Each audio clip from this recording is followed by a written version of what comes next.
को अमेरिका में इजराइल को लेकर बड़ा समर्थन नजर आ रहा है। इजराइल की मदद के पक्ष में हैं अमेरिकी लोग। अमेरिकी यूनिवर्सिटी की ओर से एक सर्वे किया गया है जिसमें इस बात का दावा किया गया।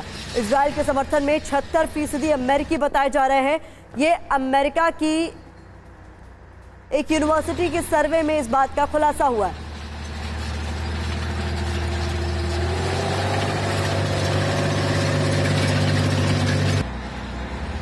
तो अमेरिका के राजनीतिक दल भी इजराइल के समर्थन में नजर आ रहे हैं। ये जानकारी भी निकलकर सामने आ रही है। अमेरिका की एक यूनिवर्सिटी का ये सर्वे, तो इजराइल के साथ अमेरिका के लोग हैं। किस तरीके से इस सर्वे में पूरी बात निकलकर सामने आई, अब आपको बता देते हैं। देखिए, मदद पर आम लोगों की क्या राय है वो आपके सामने हम रख रहे हैं। हाँ कहने वाले 76% लोग हैं, ना कहने वाले 17% और जिनका कहना है हमें पता नहीं वो 7% हैं। ये मदद पर आम लोगों की राय है। राजनीतिक दलों में बात करें रिपब्लिकन पार्टी की, तो 84% समर्थन में है कि इजराइल को मदद की जानी चाहिए।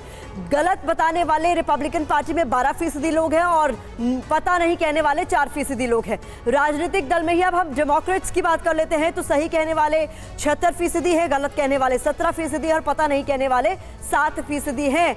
और इसके अलावा अन्य दलों की बात करें तो सही कहने वाले 74%, गलत कहने वाले 19% और पता नहीं कहने वाले 7% हैं। तो इजराइल के साथ अमेरिका की राय, इजराइल को हथियार दिए जाने चाहिए या नहीं, इसको लेकर भी सर्वे में बात सामने आई है। हाँ कहने वाले 64%, ना कहने वाले 28% और पता नहीं कहने वाले 8%। तो आपको बता दें ये सर्वे में क्या निकला है ये तो हम आपको बता ही रहे हैं, लेकिन ये बहुत महत्वपूर्ण हो जाता है क्योंकि हाल ही में अमेरिकी राष्ट्रपति जो बाइडेन अभी इजराइल के दौरे से वापस अमेरिका लौटे हैं। और मनीष, अमेरिका की जो राय है, जो यूनिवर्सिटी का सर्वे है, उसमें साफ तौर पर नजर आता है कि वो इजराइल के पक्ष में।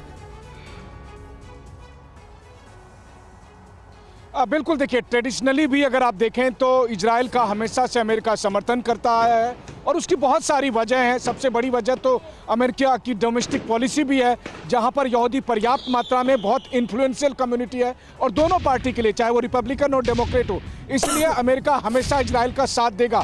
बात यह है कि इस बार जबकि एकदम आर पार की लड़ाई हो गई है, अमेरिका ने जब खुलकर ऐलान कर दिया कि हम इजराइल के साथ हैं, तो अरब देशों में अमेरिका के प्रति गुस्सा दिखाई दिया है। और इसीलिए आपने देखा कि कैसे यमन से जो मिसाइल दागे गए इजराइल की तरफ, तो अमेरिकी युद्धपोत ने उसे मार गिराया। अब आने वाले समय में लगातार अमेरिकी एयरबेस पर, अमेरिकी बेस पर आक्रमण होंगे, अमेरिकी एम्बेसी पर आक्रमण होंगे, अमेरिकी मिलिट्री एसेट्स पर आक्रमण होंगे। तो ये लड़ाई न केवल इजराइल के खिलाफ होगी बल्कि अमेरिका के खिलाफ होगी। और मेरे जानकारी के मुताबिक इस वक्त इजराइल की सुरक्षा के लिए अमेरिका के 8 युद्धपोत आसपास के इलाके में हैं। तो आप सोचिए, अमेरिका के 8 युद्धपोत इस वक्त इजराइल के आसपास के इलाके में है। 2 तो भूमध्य सागर में आप जानते ही हैं, लेकिन रेड सी और दूसरे और इलाकों में मिलाकर 8 अमेरिकी युद्धपोत हैं। उन सबको अगर आप साइज मिला दें तो आधे न्यूयॉर्क के बराबर की साइज है। तो इतने युद्धपोत अमेरिका के यहाँ पर मौजूद हैं। तो आप समझिए कि अमेरिका किस कदर इस वक्त इजराइल के साथ जंग ऐलान में साथ खड़ा है।